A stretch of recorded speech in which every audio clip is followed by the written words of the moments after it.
외교관은 몇 개 국어를 해야 되죠? 외교관이 구체적으로 무슨 일을 하죠?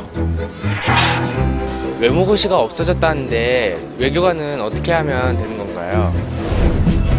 여러분, 외교관에 대해 궁금한 것이 많으시죠? 외교관은 외국에 주재하며 자국을 대표하여 외교 사무에 종사하는 사람을 말하는데요. 국가를 대표하여 해외 각국에서 각 역량을 발휘하고 있는 외교관의 모든 것. 지금부터 한번 알아볼까요?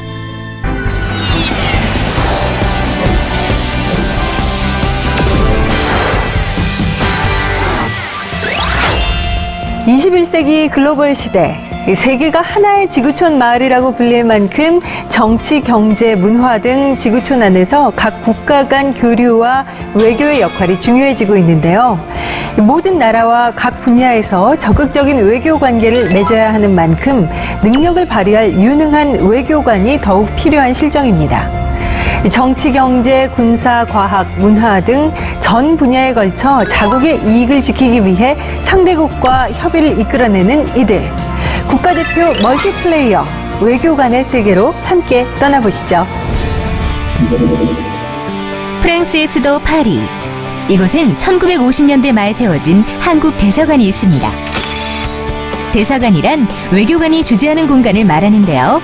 외교관은 대사, 공사, 총영사, 부영사, 영사 및 그 밑에 참사관, 서기관 등을 통틀어 말합니다.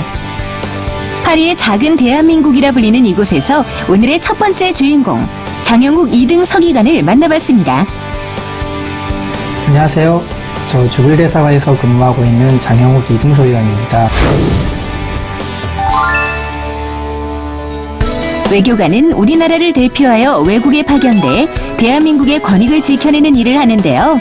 과연 외교관이 하는 일들에는 어떤 것들이 있을까요? 외교 업무라고 하는 업무는 크게 4가지 정도로 구성되어 있는 것 같습니다. 정무, 경제, 그 다음에 이제 문화 홍보, 영사 업무가 있습니다. 교민을 보호하는 영사 업무, 문화 교류를 돕고 본국의 전통 및 문화를 알리는 문화 홍보 업무, 국가의 경제와 상업적 이익에 관한 일을 하는 경제 업무, 그리고 양국 두 정부 간의 협력을 증진하고 갈등을 해소하는 모든 활동을 뜻하는 정무 업무까지. 이렇게 외교관들은 국가대표 멀티플레이어라는 수식어답게 다양한 업무를 소화해내고 있는데요. 그렇다면 이렇게 다양한 업무를 소화해야 하는 외교관에게 가장 중요한 자질은 뭘까요? 그냥 시험을 보시겠다 결심을 하셨으면 실용적으로는 언어 잘하는 게 굉장히 중요합니다. 국제무대에서 사용되는 언어라고 하는 게 국제무대의 가장 중요한 국제기구가 유엔이기 때문에 유엔 공용어 5개 정도를 생각하시면 될 것 같습니다. 주재국에 머물며 세계 여러 나라의 사람들과 소통하며 자국의 국민을 위해 귀와 입이 되어야 하는 외교관에게 외국어는 필수. 장영욱 서기관이 말한 유엔 공용어 중 하나를 선택해 미리 준비하면 외교관이 되는데 큰 도움이 되겠죠? 프랑스 주재 대한민국 대사관에는 아주 유명한 분이 계시는데요.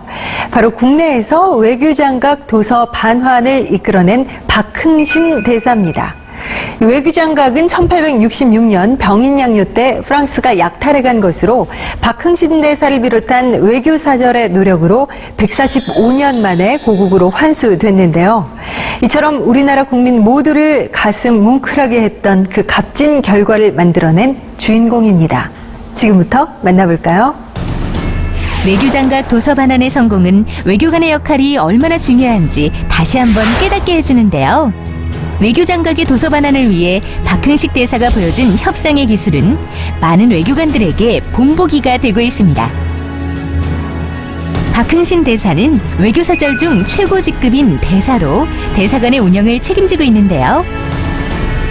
그렇기 때문에 대사관에 찾아온 손님을 맞이하거나 수시로 주재국 또는 다른 나라 대사관에서 마련한 다양한 종류의 행사에 참석하는 것이 일상입니다.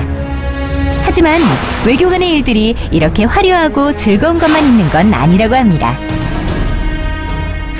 겉으로 보기에는 매우 화려하고 재밌을 것으로 이제 생각이 되는데 사실 모르는 사람들과 불특정 다수들하고 이렇게 어울려서 대화를 나누고 한다는 게 그렇게 뭐 쉬운 일도 아니고 재밌는 일만도 아닙니다. 그리고 이제 파리처럼 이게 살기 좋은데 이게 외교관들이 파견되어 있는 게 아니고 내전이나 이게 전쟁이 있는 곳 또는 풍토병이라든지 아주 생활 여건이 어려운 곳에도 외교관들이 파견 나가서 이제 일을 하고 있기 때문에 외교관은 비록 겉모습은 화려해 보이지만 사명감과 도전 정신으로 국가를 대표해 일해야 하고 또 자신이 가고 싶은 국가를 모두 선택해서 갈 수 있는 것이 아니기 때문에 그만큼 어렵고 힘든 일도 뒤따른다고 합니다. 그럼에도 불구하고 외교관이 매력적인 직업이라 말할 수 있는 건 박흥신 대사가 오래전 빼앗긴 우리의 문화재를 되찾은 것처럼 역사의 순간을 직접 만들어갈 수 있기 때문이 아닐까요? 자, 그렇다면 지금부터는 어떻게 외교관이 될 수 있는지 알아볼까요? 2013년부터는 국립외교원 선발시험을 거쳐 1.5배수의 외교관 후보자들을 선발하고 국립외교원에서 실무 위주의 집중교육을 받은 후 외교관 최종 선발을 한다고 하는데요. 그렇다면 국립외교원 선발시험 절차는 어떻게 진행될까요? 먼저 국립외교원 선발시험은 일반 전형, 지역 전형, 전문 인력 전형으로 나뉘는데요. 선발 인원의 60에서 70%가 일반 전형으로 선발됩니다. 외교관은 한국을 대표하여 본국의 역사를 각국에 이해시키고 알려야 하는 만큼 한국사에 대한 지식이 필요한데요. 그래서 선발 전형에도 한국사에 대한 시험이 들어 있습니다. 특히 2차 시험에서는 국제정치학, 국제법, 경제학 세 과목을 중심으로 문제가 출제된다고 하니 이 분야에 대한 전문적인 지식을 갖추고 있는 것이 필요하겠죠? 새롭게 시작하는 외교관 선발제도. 이 시험에 필요한 공부 외에 외교관이 되기 위해서는 또 어떤 준비를 해야 할까요? 외교관은 한 나라를 대표해서 국가와 국가 그리고 국민과 국민 사이를 연결하는 그런 다리의 역할을 하는 사람입니다. 훌륭한 외교관이 되기 위해서는 우선 소통의 능력, 친화 능력이 가장 필요하다고 생각을 하고 있습니다. 그러면 소통을 잘하려면 어떻게 해야 되느냐? 풍부한 상식이 있어야 되겠죠.